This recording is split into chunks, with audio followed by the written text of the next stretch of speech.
కార్తీక్, దీప, కాంచన, అనసూయలతో కలిసి సుమిత్ర అత్త భోజనం చేయాలంటే ఏదో ప్లాన్ చేయాలి. మీరంతా కూడా ఆలోచించండి, ఏదైనా ఐడియా వస్తే నాతో చెప్పండి అంటాడు. సరే అంటారు వాళ్ళు. ఇక మరునాడు ఉదయాన్నే కార్తీక్ సైకిల్ తొక్కుతుంటే మన దీపక్క ముందు కూర్చుని ఉంటుంది. తలలో మల్లెపూలతో కార్తీక్కి చాలా దగ్గరగా ఉంటుంది కాబట్టి కాస్త రొమాంటిక్ సీన్ క్రియేట్ చేయాలనుకున్నట్లున్నారు డైరెక్టర్ గారు. సైకిల్ తొక్కడానికి ఇబ్బందిగా ఉంటుందా? నేను వెనుక కూర్చోనా అంటుంది దీప సైకిల్ తొక్కుతున్న కార్తీక్తో. ఆల్రెడీ వెనుక ఒక పక్క బోల్ట్ ఊడిపోయిందని చెప్పానా?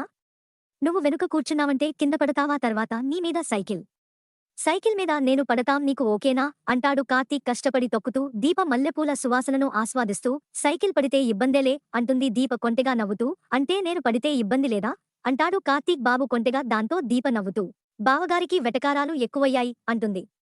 బంగారం లాంటి మరదలు మల్లెపూలు పెట్టుకుని ముందు కూర్చుంటే బావగారికి ఇలాగే ఉంటుంది అంటాడు కార్తీక్ సైకిల్ తొక్కుతూ. దాంతో మన దీపక్క మరోసారి పక్కున నవ్వి పోనీ పూలు తీసైనా అంటుంది. నీ నల్లని జడలో తెల్లని పువ్వులే బాగుంటాయి అంటాడు కార్తీక్. ఎలా అంటుంది దీప.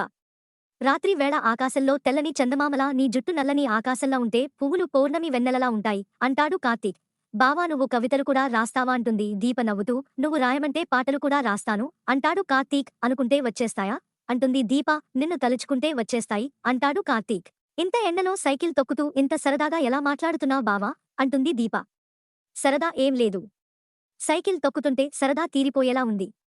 ఎవరో ఓ పెద్దాయన అన్నాడు, ఇష్టమైన ఒత్తిడి ఇంపుగానే ఉంటుంది. ఇది ఇష్టమైన బాధ్యత మోసే కొద్దీ ప్రేమ పెరుగుతుందే కానీ తగ్గదు అంటాడు కార్తీక్. అయితే నేను తొక్కనా అంటుంది దీప. ఇప్పుడొద్దులే అంటాడు కార్తీక్. ఏం ఆలోచించావ్ అంటుంది దీప. అత్తతో భోజనం చేయడం గురించా అంటాడు కార్తీక్. హా అంటుంది దీప. దానికి నా దగ్గర ఒక సూపర్ ప్లాన్ ఉంది అంటాడు కార్తీక్. వెంటనే ముందు టైర్ పంచర్ అయ్యి సైకిల్కి బ్రేక్ వేస్తాడు బావ. సారీ కార్తీక్. దీప హా అంటూ జాగ్రత్తగా సైకిల్ దిగుతుంది. టైర్ పంచర్ అయ్యింది బావా, ఇప్పుడు ఎలా బావా పరిస్థితి అంటుంది దీప. ఏమైంది, నడిచి వెళ్ళి పంచర్ వేసుకోవడమే పద అంటాడు కార్తీక్. ఇక ఇద్దరూ నడిచి వెళ్ళి పంచర్ వేసుకుని తిరిగి శివనారాయణ ఇంటికి బయలుదేరతారు. అక్కడ శివనారాయణ ఎందుకు లేట్ అయ్యింది అని అడుగుతాడు. కార్తీక్ జరిగింది చెబుతాడు. పారు కూడా అక్కడే ఉండటంతో వెటకారం, కార్తీక్ సెటైర్లతో సీన్ కాస్త కామెడీగా సాగింది. ఇక కార్తీక్, దీప లోపలికి వెళ్ళాక కూడా సుమిత్రతో తినిపించడం ఎలా అనే ఆలోచిస్తారు. అప్పుడే శౌర్యను ఇంటికి రప్పించి శౌర్యతో తినిపించే ప్రయత్నం చేయడం పారు జోలకు షాకింగ్గా మారుతుంది. శౌర్యతో దీప సుమిత్ర గది తలుపు కొట్టిస్తుంది. ఆమె బయటికి రాగానే అమ్మమ్మ అంటుంది శౌర్య ప్రేమగా. అమ్మమ్మ కాదు అమ్మగారు అనాలంటుంది దీప. వెంటనే శౌర్య, అమ్మగారు, మీరు మా అమ్మ మీద కోపంతో తినడం లేదంట కదా, ఎందుకు అంటుంది. దాంతో సుమిత్ర, ఏంటే ఆ పిలుపురా, లోపలికి వెళ్లి గదిలో కూర్చో అని శౌర్యను లోపలికి పంపించి దీప ముందుకు వస్తుంది సుమిత్ర. శౌర్య వినకూడదు అని తలుపు పెట్టి దీపను తిట్టే పనిలో పడుతుంది. అంతా జో, పారు చాటుగా చూస్తుంటారు. అక్కడితో ఎపిసోడ్ అయిపోయింది.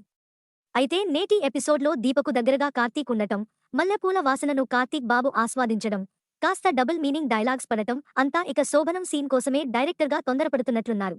అయితే ఇంకా దీప, కార్తీక్ల మధ్య ఆ సీన్ లేకపోవడం సీరియల్కే మంచిది. మరిన్ని వివరాలు తరువాయి భాగంలో చూద్దాం.